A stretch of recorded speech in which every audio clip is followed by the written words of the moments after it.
Haleluya, puji Bapa Yahweh, kita akan belajar ya melalui firman Tuhan dari 1 atau 2 Tesalonika pasal kedua. Ini tentang peristiwa kedatangan Tuhan Yeshua. Kita belajar, kita boleh melalui firman Tuhan menerima pembukaan rahasia. Kita akan baca 2 Tesalonika pasal 2 ayat 1 sampai ke 12. Ya, kita baca semua. Kita akan baca bersama-sama sebagaimana tertulis di depan. Haleluya, kita akan baca bersama 3, 4.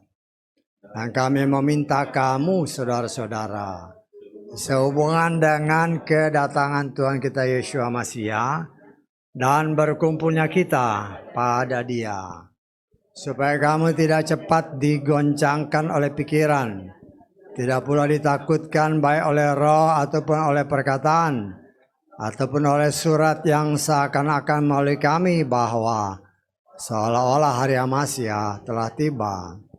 Biarlah tidak seorang pun menyesatkan kamu dengan cara apapun, kecuali bahwa pertama-tama kemurtatan itu datang, dan manusia pendosa, yaitu anak kebinasaan itu, disingkapkan. Yakni dia yang menentang dan meninggikan dirinya atas segala sesuatu yang disebut ilah atau sesuatu yang disembah, sehingga dia duduk sebagai ilah di tempat kudus Elohim, sambil memamerkan dirinya bahwa dia adalah Elohim. Tidak ingatkah kamu bahwa aku selalu mengatakan hal-hal ini kepadamu saat aku masih bersama dengan kamu? Nah, sekarang kami telah mengetahui apa yang menahan supaya dia dapat disingkapkan pada saatnya sendiri. Sebab rahasia kedurhakaan sudah mulai bekerja. Hanya sekarang ada yang sedang menahannya hingga ia dapat muncul dari tengah-tengahnya. Nah, kemudian dia yang durhaka itu akan disingkapkan, yaitu ia yang akan Tuhan binasakan dengan roh dari mulutnya, dan akan melenyapkannya melalui penampakan kedatangannya. Yang mengenai datangnya itu adalah berdasarkan daya kerja setan, dengan segala kuasa dan tanda-tanda dan keajaiban-keajaiban palsu, dan dengan segala tipu daya ketidakbenaran di antara mereka yang akan binasa, sebagai ganti kasih kebenaran yang tidak mereka terima, agar mereka diselamatkan. Dan karena itulah Elohim akan mengirimkan daya kerja kesesatan kepada mereka, supaya mereka percaya pada kepalsuan, sehingga mereka dapat dihakimi, yaitu semua orang yang tidak percaya kepada kebenaran, tetapi yang senang berada dalam ketidakbenaran. Haleluya, amin. Silakan duduk, kita bersyukur ya. Kebenaran firman Tuhan yang senantiasa menjadi pegangan hidup kita ya. Karena memang ya kita sedang menanti-nanti kan. Sedang menanti-nanti, dan kemudian banyak orang ya di seluruh dunia yang menamakan diri orang percaya, bahkan pelayan-pelayan Tuhan. Mulai, kalau saya boleh katakan, membuat ramalan-ramalan, bukan nubuatan ya. Yang kita baca ini nubuatan, tapi yang mereka lontarkan bukan nubuatan, karena bukan nubuatan tapi ramalan. Kenapa saya katakan ramalan? Karena nggak sesuai firman. Jadi kita harus sangat berhati-hati, jangan sampai ketipu ya. Tahun berapa waktu itu? Tahun 23 kalau nggak salah ya. Nanti tahun ini, tahun 23 maksudnya, ada kesukaran 3,5 tahun pertama. Kemudian ada pengangkatan, terus kesukaran kedua. Dalam hati saya, dari mana ayatnya? Ya. Terus karena nggak jadi, ditunda sampai tahun, kalau saya nggak salah tahun ini, tahun 26. Ditunda nanti tahun 26. Makanya saya katakan ya itu bukan nubuatan, itu ramalan. Kalau nubuatan artinya pernyataan Tuhan yang diberikan kepada orang-orang yang dipercaya untuk menyatakan rencana Tuhan baik bagi anak-anaknya secara khusus maupun bagi dunia ini. Ya. Jadi kita sebagai anak-anak Tuhan kita sangat percaya sesuai janjinya ya. Yesua berjanji di rumah Bapakku ada banyak tempat tinggal. Ya. Aku pergi untuk menyediakan tempat bagimu. Kalau sudah siap aku datang kembali. Untuk apa? Menjemput kamu. Dari mana?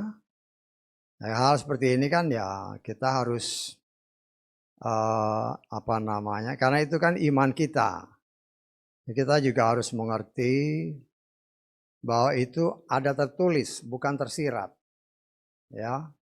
Ada tertulis, kita lihat di dalam Yohanes pasal ke-14. Ayat Emuel 1 lah sampai ke 3 ya. Yohanes 14, 1-3. Jangan biarkan hatimu digelisahkan. Engkau percaya kepada Elohim, percaya juga kepadaku. Di rumah Bapakku ada banyak tempat tinggal. Jika tidak, telah aku katakan kepadamu. Perhatikan, aku pergi untuk menyediakan tempat bagimu. Dan jika aku pergi serta menyediakan tempat bagimu, maka aku datang lagi dan akan menjemput kamu kepadaku, supaya di tempat aku berada, kamu pun berada. Perkataan Yesua ini yang kembali dinyatakan oleh Rasul Paulus, rasul yang khusus diperuntukkan bagi gereja, bagi non-Israel ya. Nah, semua janji-janji ini kita harus lihat ya. Dan saudara juga jangan sampai tertipu. Ada 3,5 tahun masa kesukaran. Sering dengar itu enggak? 3,5 tahun kesukaran pertama. Ini sedang terjadi. Wah. Sebentar lagi 3,5 tahun kedua. Pertanyaannya dari mana dapatnya? Betul enggak? Jangan sampai gampang tertipu. Ada orang yang bertanya gitu atau ada orang yang menyatakan pendapatnya, siapapun juga. Kita harus berani bertanya, kamu dapat itu dari mana? Saya tanggap. Dari mana dapatnya 3,5 tahun, 3,5 tahun? Lah kita harus, ya itulah yang saya katakan, kita harus memiliki roh yang proaktif. Sehingga jangan sampai kita tertipu. Ya. Apa benar kan gitu kan? Nah, saya berani mengatakan bahwa yang menyatakan 3,5 tahun pertama kesukaran, pengangkatan 3,5 tahun kedua kesukaran, itu nggak ada dasarnya, nggak ada firmannya. Itu mulut yang dipakai oleh setan untuk mengelabui banyak orang, karena begitu banyak orang yang jadi ketakutan. Kita belajar kemarin kan, ya Tuhan tidak memberikan ketakutan kepada yang lain kecuali hanya kepada Dia. Nah, kita belajar, karena itu ya kita harus belajar supaya jangan takut tanpa alasan. Ya, takut itu Bapak Yahweh sendiri berkata, kamu harus takut kepada Bapak Yahweh, bukan kepada yang lain. Karena itu kita belajar ya. Nah, kita lihat ya, kita coba menggali ya. Saya tidak katakan bahwa kita pasti menemukannya, karena kita lihat, kita baca dulu ini. Ayat Matius pasal ke-24 ayat ke-36. Ya, jadi jangan sampai salah. Namun mengenai hari dan saat itu tidak seorang pun mengetahuinya. Ya, bahkan para malaikat di sorga pun tidak, kecuali Bapakku saja. Jadi kalau ada orang menyatakan, oh minggu depan Tuhan datang, dia sudah melanggar ini. Gak ada yang tahu, malaikat pun gak tahu, nabi pun gak tahu. Orang yang menyelamatkan diri mungkin orang yang diurapi. Oh saya dapat dari Tuhan, loh itu pembohong besar. Jangan percaya. Ya, hal-hal seperti ini saya sebagai pelayan Tuhan harus memberitahu supaya saudara berjaga-jaga. Setan berusaha memberikan tipuan-tipuan manis untuk membuat anak-anak Tuhan bisa khawatir, bisa kesenangan yang nggak ada alasannya. Ya, kan beberapa sampai sekarang kan juga masih, tanggal sekian dia datang, lu dari mana dapatnya? Jadi jangan sampai kita tertipu dengan mulut-mulut yang dipakai oleh setan walaupun mereka adalah pelayan Tuhan. Kan jelas dikatakan, nabi-nabi palsu, guru-guru palsu itu datangnya dari antara umat, ya dari antara kalangan orang percaya. Ya kenapa bisa tertipu? Karena mereka tidak memeditasi, tidak mengobservasi firman dengan benar. Sehingga gampang dibodohin sama setan. Ingat, setan itu sangat menguasai firman. Dari Kejadian pasal 1 ayat 1 sampai Wahyu pasal 22 ayat 21. Dia hafal luar kepala. Dia ahli di situ, tapi dia nggak bisa melakukannya. Dia tahu firman Tuhan, tapi dia nggak bisa melakukannya. Karena itu bagi dia yang memang menguasai firman, ya, kalau mereka yang menamakan diri pelayan Tuhan tidak hati-hati, tidak memeditasi dan tidak mengobservasi firman Tuhan dengan benar, akan sangat mudah tertipu oleh si setan. Dan itulah yang terjadi banyak saat ini. Karena itu kita coba belajar ya. Mengetahui supaya kalau nanti ada orang ini yang bertanya, ada orang yang menyatakan 3,5 tahun, itu dari mana? Nah saudara harus bisa menjawab, karena itu kita coba belajar. Ya, belajar. Saya tidak nyatakan 3,5 tahun itu salah. Tetapi kalau ditanya dari mana dapatnya dan itu untuk siapa? Saya tanggap. Lah itu yang harus penting, yang paling penting. Dari mana dapatnya dan untuk siapa? Sehingga kita tidak akan tertipu. Ya. Karena saya harus katakan bahwa seluruh kebenaran firman ini ya itu tujuannya sesungguhnya kebanyakan untuk bangsa Israel. Tetapi efek samping lah yang non-Israel yang dapat. Saya tanggap, karena kita coba belajar, kita coba mengerti, ya, kita coba mengerti bagaimana nih, ya. Karena Paulus ini kan dia memang ahli orang Farisi kan, dia ahli Torah. Dia hafal itu dari kitab Torah itu, semua kitab-kitab yang tertulis. Dia hafal banget dari Kejadian sampai Maleakhi dia hafal. Karena memang dia ahli di situ. Ya. Karena itu kita lihat ya, dia dengan hikmatnya, dia seringkali mengatakan dia mendapatkan pewahyuan langsung dari Yeshua. Ya. Karena itu dia berani menyingkapkan rahasia-rahasia firman. Karena memang dia dapat langsung. Ya, karena Tuhan memang mengkhususkan dia untuk gerejanya.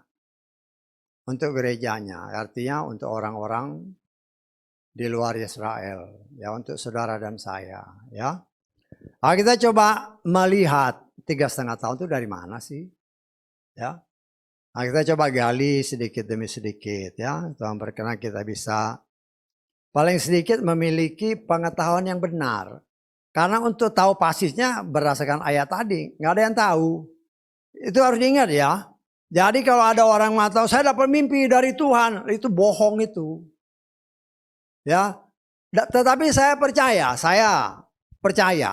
ya. Kalau dia mau datang, kalau kita benar hidup kudus, dia akan beritahukan secara pribadi. Tapi bukan dikatakan saya tahu pribadi terus saya keluar ke sana kemari, ya itu nggak benar. Tuhan pasti memberitahukan kepada pribadi lepas pribadi. Ya. Ketika air bah mau diturunkan Tuhan, Tuhan itu hanya ngomong sama Nuh. Dia nggak ngomong sama istrinya, sama anak-anaknya, nggak ada yang tahu. Ya, kapan itu? Hanya Tuhan bilang, bikin, dia bikin. Karena itu kita belajar, ya, kita melihat. Kita coba menggali karena kan tadi dikatakan oleh firman Tuhan. Si pembinasa, hal-hal yang boleh kita ataupun yang harus kita perhatikan, ada beberapa poin dari yang kita baca tadi ya. Pertama, ya dikasih lihat dinyatakan oleh Paulus ini. Dari apa yang tadi kita baca bahwa si pemurtad itu harus nongol. Ya. Si pemurtad ini ya kita bisa tafsirkan inilah si triple sex itu. Ya, harus nongol dia. Ya. Kemudian dikatakan di sana kan dia ini akan duduk di bait suci. Bahkan menyatakan diri sebagai Elohim. Saya tanggap. Jadi poin-poin ini kita harus ngerti.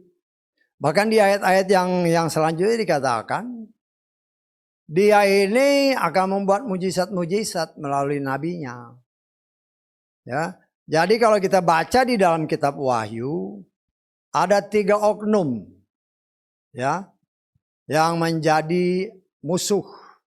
Pertama si ular naga itu sendiri, si setan, ya, kemudian si binatang buas, kemudian nabi palsu. 3 ini. Ya, 3 pribadi, bukan satu yang dipercaya oleh beberapa orang 3 jadi 1, bukan, ini 3 pribadi. Karena jelas dikatakan di dalam, nanti saudara baca di dalam kitab Wahyu, ketika perang Harmegido atau yang kita kenal seringkali Armageddon, ya, dan saya mengimani kalau kita hidup benar kita akan bersama-sama Yeshua. Panglima perang kita melawan si jahat. Pada perang Armageddon itu si binatang buas sama nabi palsunya ditangkap. Dimasukkan ke tempat yang sudah disiapkan. Tetapi nanti dalam perang Gog Magog, si setannya ditangkap. Jadi ada 3. Setan 3 pribadi. Berdasarkan kitab Wahyu pasal 19, pasal 20. Ya. Itu ada 3 pribadi. Nah, sekarang kita coba melihat, ya, tadi kan dikatakan dari ayat-ayat yang kita baca tadi kan, si yang murtad ini harus nongol dulu. Mungkin saat ini sudah ada, kita nggak tahu. Kita tidak bisa mendeteksi karena dikatakan oleh firman Tuhan, ya, sementara ya masih ditahan, ya. Ya, penahannya banyak hal. Ya, kita sudah pernah belajar tentang ini, ya. Kita coba, ya, karena kita coba belajar ini supaya kita mengetahui dari mana sih, ya. Orang bilang 3,5 tahun kesukaran, dari mana kau dapat? Nah, itu yang harus kita hati-hati. Banyak orang di luar sana, karena seringkali saya lihat di media sosial 3,5 tahun pertama, nanti habis itu 3,5 tahun kedua. Dari mana dapatnya? Nggak ada ayatnya. Saya tanggap, nggak ada ayatnya 3,5 tahun pertama, 3,5 tahun kedua. Karena itu kita sebagai umat Tuhan dan saya sebagai pelayan Tuhan mencoba memberikan pengertian kepada saudara yang di sini maupun di luar, sehingga nggak gampang ketipu. Nah, seorang ibu yang datang kemarin kan, jadi bagaimana Pak kesukaran pertama? Lo ibu mengimani kesukaran pertama, mengimani kesukaran lo bagaimana? Tapi karena nggak ngerti, karena hanya taunya 3,5 tahun pertama, 3 tahun kedua, tapi nggak ngerti dari mana, lah ini yang gampang disesatkan oleh setan, ya. Kita coba melihat, ya. Yeshua pernah menyatakannya. Ya, waktu itu si Paulus kan masih jadi lawannya Yeshua kan. Tapi ya kita lihat, kita coba belajar. Tapi nanti setelah dia bertobat, dia mendapatkan begitu banyak pewahyuan, penyingkapan langsung dari Yeshua Masih tentang rahasia-rahasia seperti apa yang dia tulis bagi jemaat di Tesalonika. Kita lihat ya. Matius pasal ke-24. Ayat ke-15. Ya sampai 18 dulu ya. 15 sampai 18. Perhatikan ayatnya baik-baik ya. Oleh karena itu, bila mana kamu melihat apa? Pembinasa keji. Nah, catat itu ya, pembinasa keji. Yang dibicarakan siapa? Nabi Daniel. Lah ini pokok-pokoknya ya. Tengah berdiri di tempat yang kudus. Pasti bait suci. Saya tanggap. Pasti bait suci. Ya. Siapa yang membaca, biarlah dia memahaminya. Biar mereka yang berada di Yudea melarikan diri ke pegunungan. Nah ini yang banyak dilakukan orang percaya. Oh nanti si setan berkuasa. Makanya banyak orang percaya cari-cari tempat di gunung-gunung. Lo ngikut ini. Perhatikan baik-baik kata-katanya. Di mana? Di Yudea, bukan di Indonesia. Saya tanggap. Lalu nanti kita harus belajar. Kenapa di Yudea? Dan apa yang membuat orang ketakutan, ini kita juga harus teliti. Saya mencoba menafsirkan paling sedikit saudara ada gambaran. Jangan, oh ini ada firman, kita harus lari ke pegunungan. Lo cari tempat di pegunungan. Tanpa memeditasi, tanpa mengobservasi firman, ya sudah. Seperti yang pernah saya katakan kan. Oh di Kalimantan lari ke hutan-hutan. Mau ngapain? Dibodohin sama setan. Melalui mereka yang menamakan diri pelayan Tuhan. Ya, siapa yang berada di atap rumah jangan lihat turun mengambil apapun dari rumahnya. Ya nggak ada lah kalau orang yang waras sih nggak ada yang tinggal di atap rumah kan. Siapa yang berada di ladang jangan dia pulang kembali untuk mengambilnya. Kita lihat poinnya di sini. Ya. Dikatakan oleh firman Tuhan berdasarkan terjemahan Lukas, si pembinasa itu yang dibicarakan oleh Nabi Daniel. Loh kita cari Nabi Daniel ini apa katanya. Ingat Daniel itu adalah orang yang sangat dikasihi Tuhan.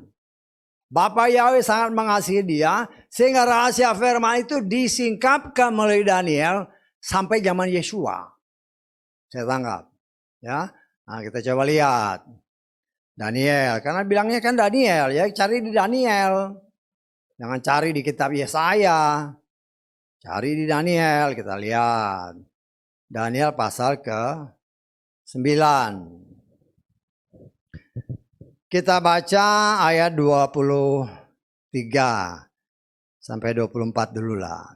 Ini sebenarnya kalau di Daniel ini pernah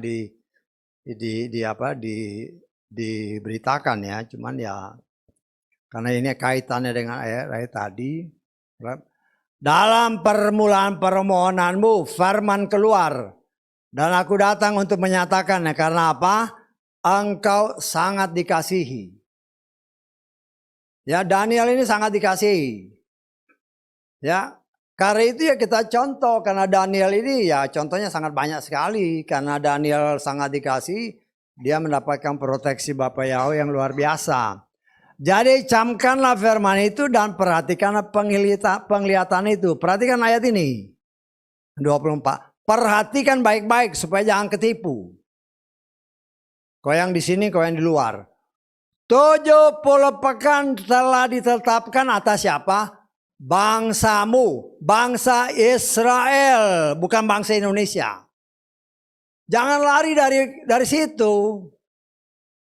Jadi apa yang akan diceritakan, apa yang akan terjadi, apa yang Yesus katakan seperti apa yang dikatakan Nabi Daniel. Untuk bangsamu, karena itu dikatakan Yudea, bukan Jakarta. Bisa tangkap? Loh ini untuk bangsa Israel. Loh ini dulu kita fokuskan. Kita fokuskan diri ke situ. Saya tanggap. 70 pekan untuk bangsamu. Jangan kau lari ke sana kemari. Kalau lari ke sana kemari ya nggak dapat. Karena itu dimeditasi, diobservasi. Oh bangsamu. Berarti hanya bangsa Israel, hanya untuk anak sulungnya. Ya. Kemudian 70 pekan itu atas bangsamu dan atas kotamu yang kudus. Untuk melenyapkan pelanggaran, untuk mengakhiri dosa, untuk menghapus kesalahan, untuk mendatangkan kebenaran yang kekal, untuk mementeraikan penglihatan nubuatan. Untuk apa? Mengurapi yang maha kudus. Dia sudah mendapatkan pernyataan Tuhan sampai Yesua datang. Saya tanggap, ya. Kemudian kita lihat lagi. Ketahuilah setapannya bahwa dari saat perkataan itu keluar, dari saat si Gabriel ngomong sama Daniel, jadi perkataan itu keluar, ya. Untuk memulihkan, untuk membangun kembali Yerusalem sampai kepada Mesias. Saya tanggap, sampai kepada Mesias penguasa itu. Lamanya 7 pekan dan 62 pekan. 70 pekan ditetapkan bagi bangsamu. Tetapi untuk pembangunan, untuk segala macam tadi itu sampai Mesias muncul, 7 pekan ditambah 62 pekan. Baru 69 pekan. Saya tanggap. Masih sisa 1 pekan. Tapi ingat ini untuk bangsa Israel, bukan bangsa yang lain, bukan bangsa Indonesia. Di Indonesia orang kalang kabut, ngitung-ngitung, padahal ini untuk bangsa Israel. Nah, kalau kita nggak hati-hati ya gampang sekali dibodohin. Ya. 7 pekan dan 62 pekan. Saya pernah katakan 7 pekan itu untuk pembangunan bait suci. 7 kali 7 berapa? 49. Ya. Berdasarkan firman Tuhan, ya dia bangun bait suci, ya segala sesuatu kan harus persiapan segala macam. Berdasarkan kitab Yohanes pasal kedua ayat ke 19 dan 20. Yesus menjawab berkata kepada mereka, hancurkanlah tempat suci ini, dan dalam 3 hari aku akan mendirikannya kembali. Orang-orang Yahudi berkata, 46 tahun lamanya tempat suci ini dibangun. Tadi 7 pekan, 7 kali 7, 49. Pembangunannya total persiapan segala macam 7 pekan. Ya, setelah pembangunan semua itu 62 pekan muncullah Yesua memulai tugasnya. Ya. Setelah 62 pekan muncullah Yesua melaksanakan tugasnya sebagai sang juru selamat. Artinya waktu itu dia mulai tugaskan setelah dia dibaptis. Kurang lebih berumur 30 tahun sesuai Torah. Seorang pelayan Tuhan, seorang Lewi, ya, dia melayani umur 30 tahun. Kita sudah belajar ini. Ya, kita lihat. Kemudian kita lihat kan. 7 tambah 62, 69. 70 dikurang 69, masih sisa 1 pekan. 1 pekan is 7 hari. 7 hari itu 7 tahun. Bisa tanggap? 7 tahun. Nah, terus kemudian kita lengkap. Ya, di dalam Daniel tadi ayat ke 27. Dan dia akan meneguhkan perjanjian dengan banyak orang selama 1 pekan. 1 pekan terakhir ini. Karena ini untuk bangsa Israel. Ya, tetapi perhatikan ini, pada pertengahan pekan itu ia akan menyembahkan korban dan persembahan sajian terhenti. Namun atas memuncaknya apa? Kekejian. Tadi kan Yesus bilang pembinasa keji. Nah ini hubungannya dengan sini. Jadi setelah Yesua setelah 62 pekan, Yesua dibaptis, dia muncul. Sekarang saya tanya, orang Kristen kalau ditanya, berapa tahun Yesua melayani? Semua Banyak orang Kristen mengatakan 3,5 tahun. Kalau ditanya dari mana dapatnya? Dari mana dapat 3,5 tahun Yesus melayani sebagai Mesias? Ya, setelah dia dibaptis, berapa tahun dia melayani? Semua orang Kristen ya dulu juga saya tahu 3,5 tahun. Dari mana dapatnya? Bingung. Dapatnya dari sini. Mesias dimunculkan, dia melayani 3,5 tahun. Harusnya 1 pekan genap. Tetapi 3,5 tahun dia di-cut, blak, dibunuh. Karena itu sejak itu dikatakan hingga tuntalah itulah yang telah untuk menimpa memuncaki akan datang yang membinasakan bahkan hingga tuntas. Dan itulah yang telah ditetapkan untuk menimpa pembinasa itu. Ada korban persembahan dihentikan mana nih? Menyebabkan korban dan persembahan sajian terhenti. Ya. Yesua dibinasakan. Yesua itu aku datang untuk menyelamatkan domba-domba Israel yang hilang. Bisa tangkap. Misinya yang pertama ya. Nanti setelah dia di-cut, dia bangkit. Orang-orang gak percaya, orang Yahudi, baru dia berikan kepada para rasul, khususnya si Paulus, agar juga memberitakan kepada bangsa-bangsa lain. Ada domba-domba lain, ya, selain bangsa Israel. Ya, jadi yang 3,5 tahun itu, yang diributkan oleh orang-orang di luar sana, itu sudah digenapi oleh Yesua. Waktu itu kacau kan? Loh, itulah kesukaran besar yang dihadapi oleh bangsa Israel, bukan bangsa yang lain. Lah sisa berapa? Kan setengah pekan baru digenapi. Loh yang setengah pekan bagaimana? Lah yang setengah pekan ini tetap untuk bangsa Israel. Itu harus diingat. Karena Tuhan ngomong di atas tadi, 70 pekan telah ditetapkan bagi bangsamu. Lo jangan lari dari situ. 69,5 pekan sudah digenapi oleh Yesua. Ya, sampai Yesua menyelesaikan tugasnya, dia dibunuh, di-cut. Jadi kalau ditanya, Yesua melayani 3,5 tahun dari mana dapat? Ya dari sini dapatnya. Bisa ditanggap. Ya banyak orang Kristen nggak ngerti dari mana 3,5 tahun. Oh katanya. Dari sini karena memang sudah dinubuatkan. Ya. Lah sisa yang 3,5 tahun. Saya tanggap. Kan sisa 3,5 tahun. Tetapi ingat, itu tetap untuk bangsa Israel. Jangan lari kemana-mana. Ya, jangan lari kemana-mana karena firman Tuhan itu tidak berubah. Jangan kau menafsirkan yang lain-lain. Ini kesukaran yang kedua, dari mana kau dapat?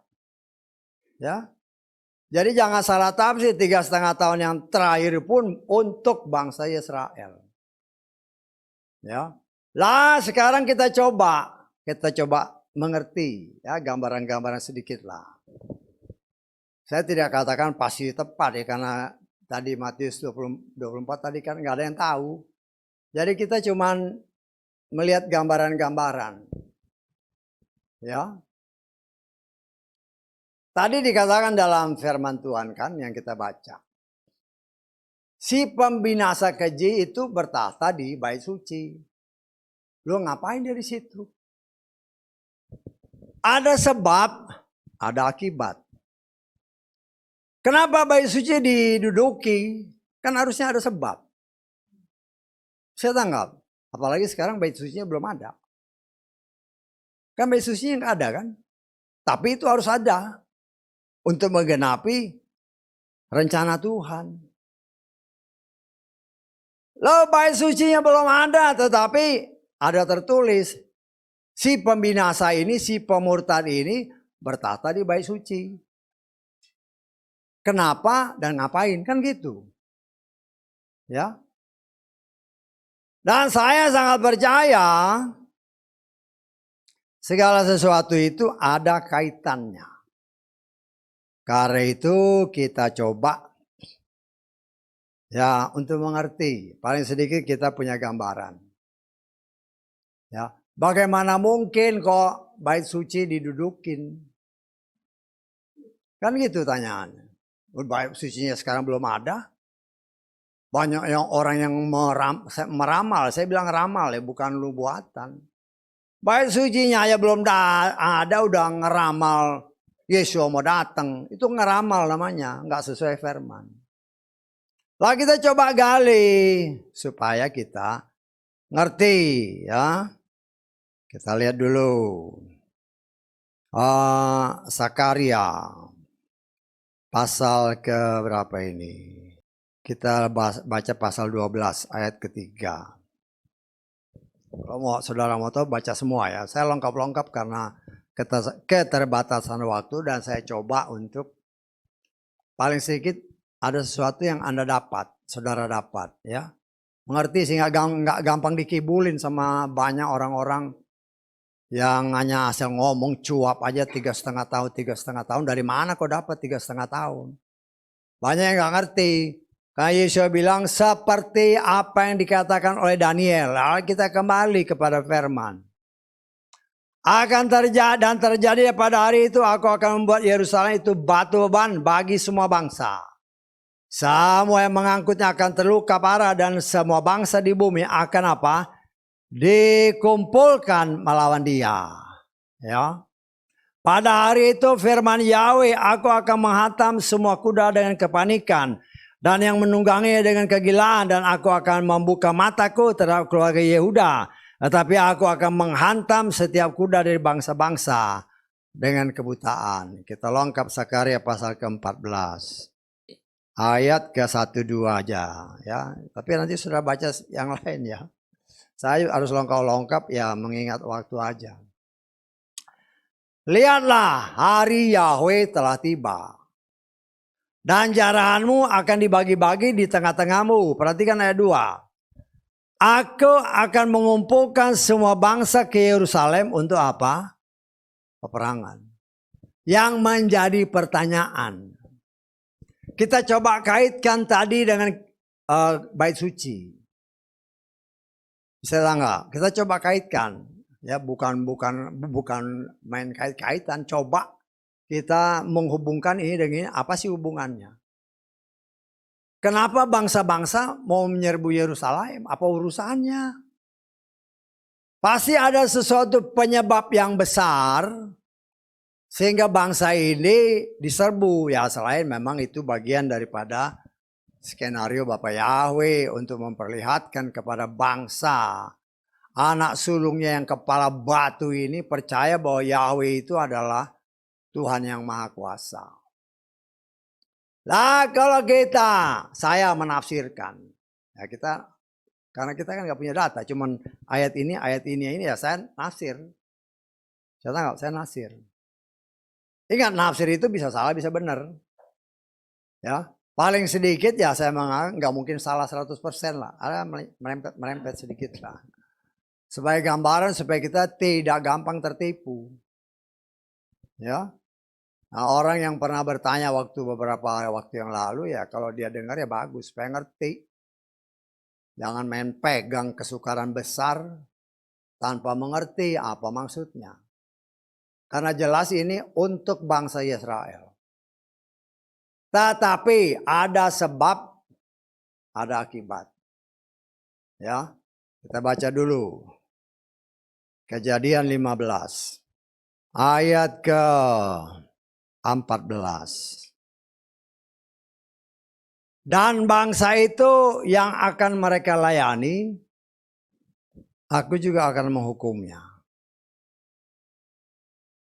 Artinya, siapapun bangsa di muka bumi ini yang berani menganiaya bangsa Israel, Tuhan akan hukum. Saya tanggap. Ya, karena ini biji mata bapaknya, ini anak sulungnya. Loh, kitab Zakaria tadi semua bangsa menyerang Yerusalem. Nah, kenapa dia diserangkan gitu? Terus apa hubungan dengan bait suci? Nah, saya menafsirkan berdasarkan ya perkiraan banyak orang. Di mana bait suci yang dahulu dibangun oleh Salomo berdasarkan hikmat yang Tuhan berikan kepada bapaknya si Daud yang mempunyai ide, dia harus dibangun di tempat yang sudah ditetapkan. Dan bait itu atau dasar bait itu tidak boleh berubah. Ya.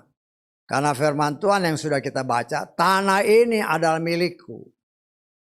Tempat di mana akan didirikan bait suci. Sebenarnya sudah digambarkan oleh Tuhan ketika si Abraham mempersembahkan Ishak, itulah tempatnya. Ya. Lah ketika si Daud mempersembahkan korban karena tulah yang ditimpakan Tuhan kepada bangsa Israel karena Daud berdosa. Tuhan sudah tunjukkan ini tempatnya. Tempat itu dipercaya adalah tempat di mana dahulu leluhur mereka Abraham mempersembahkan Ishak. Ya. Dan di atas dasar tempat itu sekarang berdirilah dengan megahnya tempat ibadah orang lain. Pernah dengar itu? Ya walaupun mereka masih orang Israel juga kan harus yakin bahwa area ini adalah area di mana memang bait suci itu berdiri. Ya. Dan Tuhan tidak mau tempat itu didirikan di tempat lain, harus di dasar, di fondasi yang sama. Loh, saya menafsirkan kenapa bait suci itu diduduki oleh si pemurtad ini? Ya. Dan saya menafsirkan karena tempat itu harus berdiri di tempat fondasi yang sama, maka apapun yang ada di atasnya harus dimusnahkan. Saya tanggap. Nah, Yesua berbicara tadi dalam Yohanes pasal 2. Robohkan bait suci ini akan kubangun dalam 3 hari. Dengan kondisi teknologi sekarang itu amat sangat memungkinkan. Saya tangkap. Ya, karena seringkali kita lihat kan mereka sudah siapkan semua, siap untuk dibangun. Ya, kenapa begitu? Karena memang bangunnya itu tidak boleh ada ribut-ribut. Ya, kan jelas dikatakan oleh firman Tuhan, kalau kau bangun bait suci, ya, jangan sampai kedengaran macam-macam, nggak boleh. Ya, itu harus dibangun dengan cara yang nggak ada suara palu segala macam. Ya, jadi harus dibangun sedemikian rupa sehingga semua dibangun sesuai rencana Tuhan. Karena itu mereka bangun bait suci nanti itu harus yang sistemnya knockdown system. Karena itu perintah. Kalau engkau bangun bait suci itu dari dulu udah. Jangan sampai kedengaran palu segala macam. Loh sekarang kan bisa pakai palu, sekarang pakai hidrolik nggak kedengeran. Atau listrik bret. Bangsa ini adalah bangsa yang sangat takut akan firman Tuhan dan mereka berusaha untuk melakukan segala sesuatu sesuai dengan firman Tuhan. Jadi ya kita lihat di sini ya. Kalau nanti ini dimusnahkan, bangunan yang ada sekarang. Dalam 3 hari dibangun, udah jadi kan? 3 hari jadi. Dengan teknologi sekarang. Apa akibatnya? Kita hubungan dengan Zakaria tadi, dunia marah. Saya tanggap. Dunia marah. Lalu kita kan boleh nafsir-nafsir. Ya. Dunia nggak akan marah karena peperangan yang ada sekarang. Bukan itu. Ada sebab yang lain selain untuk menggenapkan firman Tuhan. Ya. Lah si pembinasa ini berdasarkan firman Tuhan tadi. Ketika bangsa Israel diserbu menggenapkan kitab Sakaria tadi. Bertatalah si penguasa keji tadi.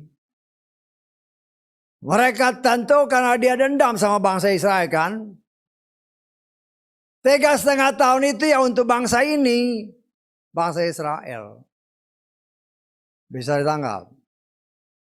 Tetapi akibatnya kata Bapak Yahweh kepada Bapak Abraham. Bangsa yang menghukum, yang menganiaya kamu akan dihajar. Jadi penderitaan yang akan dialami oleh di luar bangsa lain. Akibat mereka menyerbu bangsa pilihan. Bisa tangkap?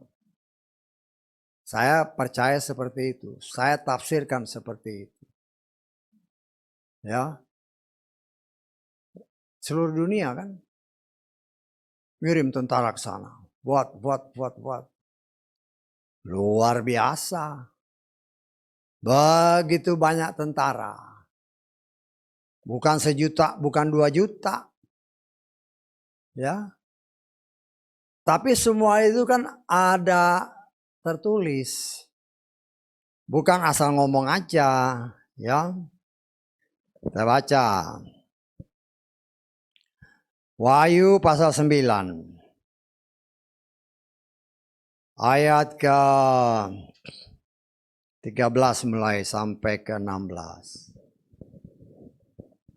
Malaikat yang keenam meniup sangkakala dan aku mendengar suatu suara dari keempat tanduk mezbah emas di hadapan Elohim.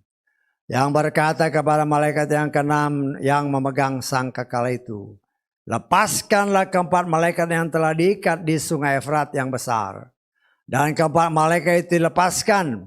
Mereka yang telah dipersiapkan untuk jam, hari, bulan, tahun. Supaya mereka membunuh sepertiga manusia. Jumlah bala tentara berkuda itu ada 20.000 raksa. Satu raksa itu 10.000.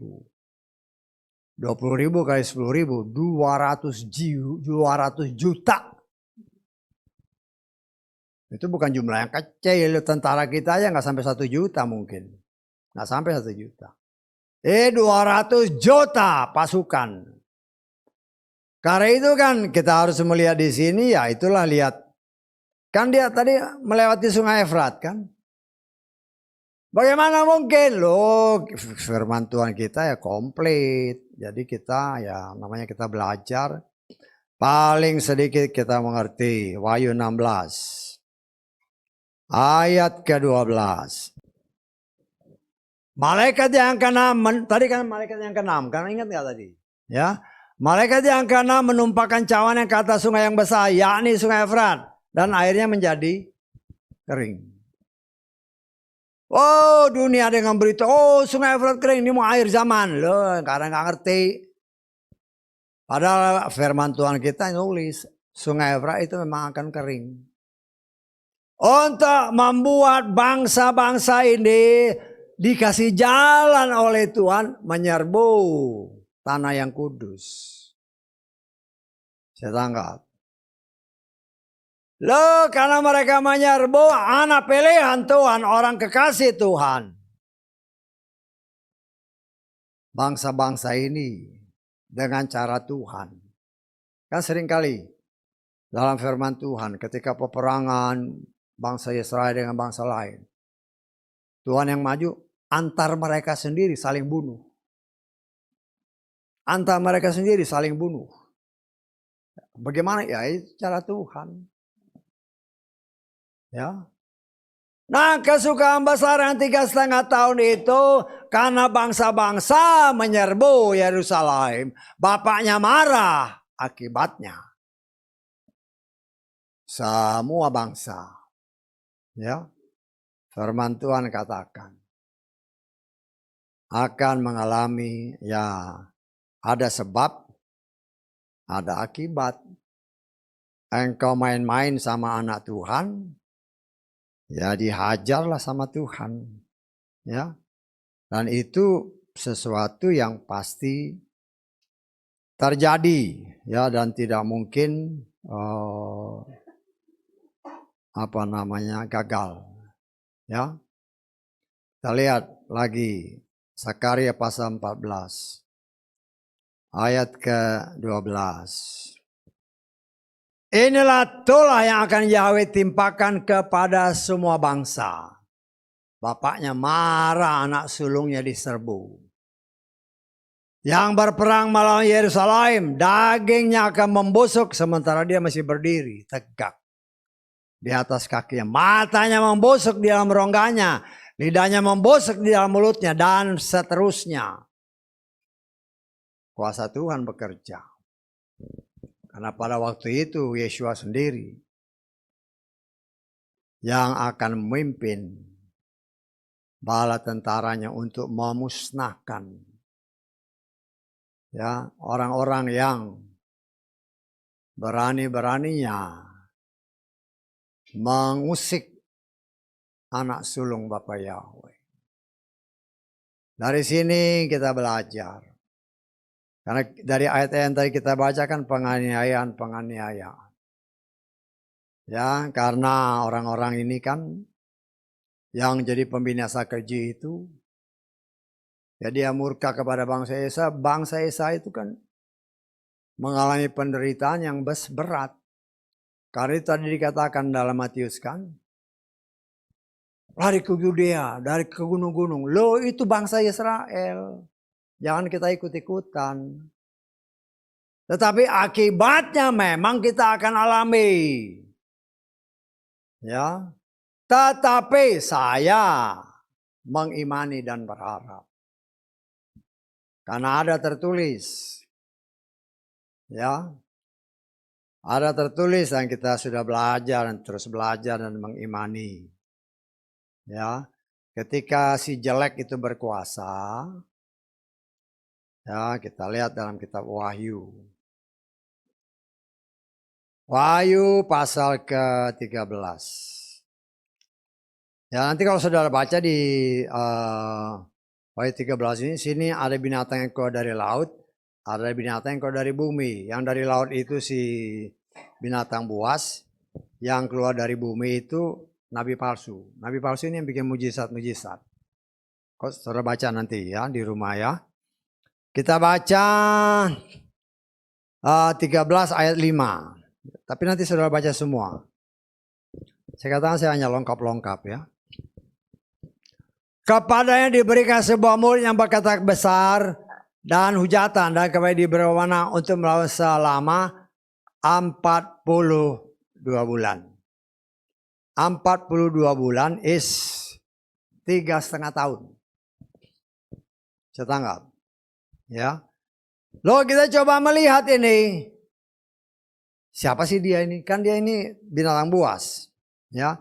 Binatang buas yang muncul dari laut. Nah kita baca dulu lagi. Ayat keduanya. Untuk mengerti aja ya. Binatang buas yang aku lihat itu serupa macan tutul. Loh ini ya segala sesuatu ya kita harus melihatnya dari kacamata yang benar. Ya, jangan sampai kita salah karena kita sudah belajar dari kitab Daniel kan. Masih ingat gak itu? Dari kitab Daniel kita belajar. Kita lihat lagi ya. Ini untuk gambaran supaya saudara ngerti bahwa apa yang dikatakan di dalam kitab Daniel. Daniel ini banyak sekali pembukaan karena dia yang sangat dikasihi. Ya. Kita lihat tadi kan binatang seperti apa? Ayat 13 tadi. Binatang buas yang lihat itu serupa macan tutul. Nah, kita lihat di kitab Daniel. Macan tutul kan? Kita lihat di dalam Daniel pasal 7. Ayat ke Setelah itu aku melihat tampak seekor binatang yang lain seperti apa? Macan tutul. Jadi ini ada kaitannya macan tutul ini siapa? Inilah yang dikatakan sebagai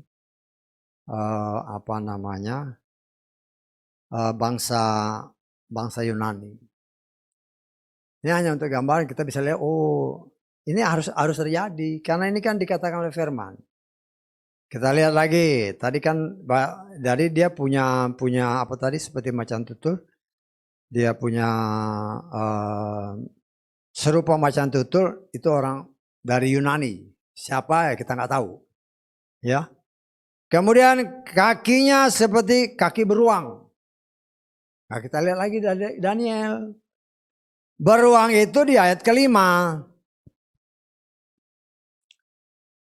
Lihatlah tampak binatang yang lain. Kedua seperti beruang. Siapa beruang? Beruang adalah media Persia. Saya tangkap. Ya. Media Persia. Kemudian siapa lagi? Mulutnya seperti mulut singa. Loh, singa itu siapa? Kita lihat di dalam ayat ke-4. Yang pertama seperti seekor singa. Singa itu si Nebukadnezar, Babylon. Jadi apa yang digambarkan di kitab Daniel muncul kembali sebagai salah satu karakternya, ya, bukan orang yang karakternya. Karakternya muncul lagi sebagai binatang buas dengan karakter ini. Ya, tetapi dia selama 3 atau 42 bulan. Lah, bagaimana kita gerejanya? Kan gitu. Kita lihat Wahyu pasal 12. Mulai ayat 3 lah. Terlihatlah suatu tanda lain di langit dan lihatlah seekor naga merah besar yang memiliki 7 kepala 10 tanduk. Di atas kepalanya ada 7 mahkota. Ekornya menyeret sepertiga bintang-bintang. Ya, perhatikan baik-baik ya. Menyeret bintang-bintang ini banyak pelayan-pelayan Tuhan yang gampang dibohongi. Tadi baca kan yang kita baca tadi ayat-ayat kan. Lebih percaya dusta dari Tesalonika tadi. Masih enggak? Lebih percaya dusta daripada kebenaran. Karena itu ya terseretlah sama si setan ini. Ya.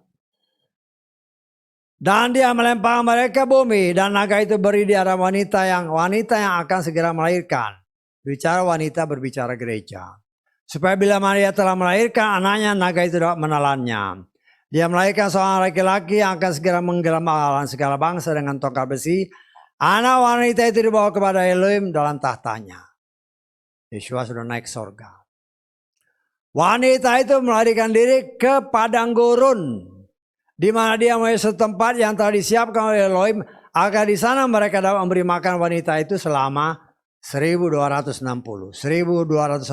hari, sama dengan 42 bulan, sama dengan 3,5 tahun. Lah itulah yang saya pribadi mengimani dan saya berharap saudara pun mempunyai iman yang sama. Ketika tanda-tanda ini terlihat, si jelek itu bertakhta di di bait suci, karena waktunya sama, antara gerejanya disingkirkan 1260 hari, itu juga 42 bulan, bertahtanya si jelek ini juga 42 bulan. Saya menafsirkan waktunya dapat dikatakan sama atau hampir bersamaan.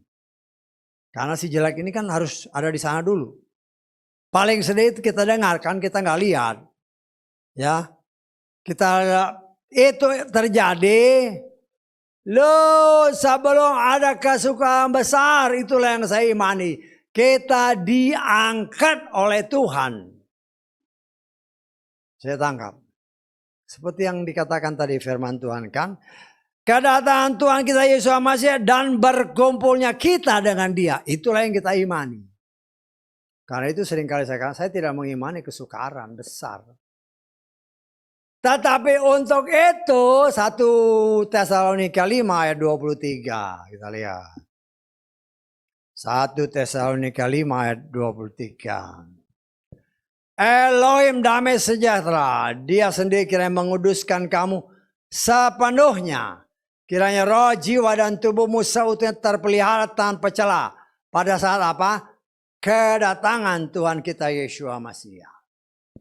Tubuh, roh, dan jiwa ini harus dibersihkan, harus dimurnikan. Karena itu firman Tuhan mengatakan ada macam 3 baptisan. Baptisan untuk tubuh yaitu air. Baptisan untuk roh, roh kita dibaharui. Baptisan jiwa, oleh firman Tuhan kita dibersihkan. Sehingga tubuh, roh, dan jiwa kita ini saat kedatangannya didapati tidak bercacat celah. Kita pasti diangkat. Loh, inilah yang harus kita perjuangkan. Kerjakan keselamatanmu sendiri. Itu kan Filipi pasal 2. Itulah yang kita imani. Jangan dengar-dengaran orang. Oh, ada besok nih mau pengangkatan. Oh, kemarin-kemarin katanya bulan Februari ini mau pengangkatan. Dari mana kau dapat itu? Ramalan-ramalan palsu. Dan sayangnya, ya, seperti apa yang dikatakan oleh firman Tuhan dari 2 Tesalonika tadi, kita lihat di dalam ayat ke-10 tadi. 2 Tesalonika 2:10. Dan dengan segala tipu daya ketidakbenaran di antara mereka yang akan binasa, sebagai ganti kasih kebenaran yang tidak mereka terima agar mereka diselamatkan. Terjemahan ini sebenarnya agak kurang tepat ya. Kalau dikatakan kasih yang benar yang dapat menyelamatkan. Saya cari di NIV. NIV kalau King James agak sama. Di NIV terjemahannya begini. They refuse to love the truth. Mereka menolak mengasihi kebenaran. Artinya mereka menolak mengasihi firman. Karena mereka menolak mengasihi kebenaran. Loh, akhirnya yang kalau kita menolak kebenaran firman, akhirnya percayanya kebohongan. Loh, itu yang terjadi sekarang kan banyak. Orang lebih percaya kebohongan daripada kebenaran. Dan memang dikatakan oleh ayat ke-11, kita lihat ayat 11. Karena itulah Elohim mengirimkan daya kerja kesesatan kepada mereka, supaya mereka percaya kepada kepalsuan. Berita bohong kata 1 Timotius pasal 6 ayat 21, ayat 20 dan 21. Coba kita lihat ini. Hai Timotius, jagalah apa yang telah dipercayai seraya menghindari percakapan kosong yang duniawi dan pertentangan mengenai pengetahuan yang tergolong palsu. Karena mengakuinya beberapa orang telah menyimpang dari iman. Sudah tahu palsu, sudah tahu bohong malah dipercaya. Dalam terjemahan Lugas, saya baca ya. 1 Timotius 6 ini ayat 20-21 terjemahan Lugas. Hai Timotius, jagalah apa yang telah dipercayai kepadamu. Hindarilah percakapan kosong yang bersifat duniawi dan perdebatan mengenai kepengetahuan palsu yang oleh beberapa orang diakui sebagai kebenaran. Sehingga mereka menyimpang dari iman. Sudah tahu palsu, sudah tahu bohong, ya percaya. Ya, apa yang dikatakan Tesalonika tadi ya semua digenapkan. Banyak orang lebih percaya kebohongan. Saya percaya Yesus, ya udah. 2000 tahun nama turunan dari Yesus, jadilah Yesus. Nah, saya berani katakan, bagi kau yang ada di luar sana, keselamatan itu datang dari bangsa Yahudi. Ya, kalau kau baca Yohanes 19 ayat 19-20. Di kayu salib ada 3 bahasa. Bahasa Ibrani, bahasa Yunani, bahasa Latin. Yang terkenal sekarang selama 2000 tahun. INRI, Yesus. Dari sinilah turunan jadilah Yesus. Jadilah Yesus. Dan saya berani mengatakan, Ya, keselamatan itu program dari Tuhan. Komputer kita kan ada program macam-macam. Saudara-saudara yang ahli-ahli komputer kan, punya program macam-macam. Ya, apalagi punya komputer pribadi kan, nggak boleh masuk sembarangan. Supaya nggak bisa masuk sembarangan apa? Kasih password. Bisa nggak? Password. Plug. Hanya orang itu yang tahu passwordnya, yang punya. Dan saya percaya password itu cuma satu. Bukan 2, 3. Loh kalau itu kita ambil dan kita masukkan dalam Kisah Rasul pasal keempat. Coba kita baca ayat 12. Keselamatan tidak ada pada siapapun yang lain. Perhatikan, karena di kolong langit ini tidak ada nama lain. Lo nama yang mana dari 3 nama ini? Mau nama Ibrani, mau nama Yunani, mau nama Latin. Keselamatan itu datang dari bangsa Yahudi. Ya harus bahasa Ibrani. Jangan koroba. Tetapi karena 2000 tahun kepalsuan sudah dianggap sebagai kebenaran. Sehingga orang tetap ngotot. Sekali Yesus, tetap Yesus. Ya terserah, itu imanmu. Berarti engkau mengimani juru selamatmu itu dari Latin, bukan dari Israel sana. Ya, saya sebagai pelayan Tuhan harus berani menyatakan apa yang tertulis. Supaya jangan kita salah. Saya punya kewajiban untuk mewartakan. Walaupun akibatnya ya mungkin banyak orang yang gak suka. Yang gak jadi masalah. Lebih baik saya dibenci oleh orang karena saya mewartakan kebenaran daripada saya dibenci oleh Tuhan yang memberi saya hidup. Tapi saya berkewajiban wartakan kebenaran. Kita percaya waktunya sudah semakin dekat. Tesalonika tadi menyatakan orang lebih banyak percaya kebohongan. Karena itu diberikan roh dusta. Dan kebanyakan orang percaya dusta. Ya. Sehingga banyak orang kalau dengar film, yang enak-enak aja. Ya udah. Kasihlah yang enak-enak. Ya. Sehingga kau terlena dalam dosamu. Dan akhirnya ya siap dibinasakan. Karena itu saudaraku yang dikasih oleh Bapak ya. Banyak hal ya yang saya gambarkan tadi. Itu hanya garis besarnya. Sehingga paling sedikit saudara tahu. 3,5 tahun itu dari mana. Khusus bangsa Israel. Jangan korobah. Jangan korobah. Tetapi akibat mereka menyerbu bangsa Israel, bapaknya marah. Dampaknya ke kita. Tetapi saya berharap ketika hal itu mau terjadi dan sudah nampak si jelek itu, Bapak Yahweh mengangkat kita. Itulah yang kita imani. Karena itu kita berusaha. Sehingga apa yang dikatakan 1 Tesalonika 5 ayat 23. Tubuh, roh dan jiwamu tidak bercacat celah. Sehingga kita layak diangkatnya. Haleluya.